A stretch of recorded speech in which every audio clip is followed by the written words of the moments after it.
राज्य रे एबे हाड़ भंगा शीतर लहरी पारद धीरे धीरे तल मुहां हेबारे लागिलानी। आउ एहारे भितरे एबे तुहाकु तुहा प्रबल वर्षा मध्य आरंभ होई गलानी।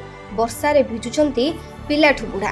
बंगोपसागर रे सृष्टि हेला लघुचाप। तेबे आगामी 24 घंटा मध्य रे एहा अधिक स्पष्ट हेबार संभावना रहिछि।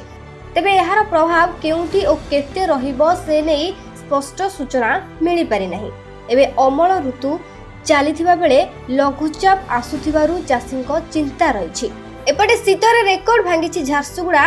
72 वर्षर इतिहास रे झारसुगुड़ा राति तापमात्रा सर्वनिम्न 5.1 डिग्री रेकर्ड होइछि। झारसुगुड़ा रे ए रेकर्ड भंगा तापमात्रा सह पाणीपाग विभाग रो पूर्वानुमान आहुरी शीत बढ़िबो। कंधमाल कोरापुट जिले में पहाड़िया और समतल अंचल में गत 24 घंटे शीतर प्रकोप बढ़ी। आभ्यंतरीण ओडिशा सहित दक्षिण ओडिशा रे शीतर प्रकोप रहिबो। अन्यपटे राज्य में प्रबल शीत सह घन कुहुड़ीर प्रभाव देखा मिलिबो बोली आकलन करिछि पाणीपाग विभाग। Bureau report Biraja news.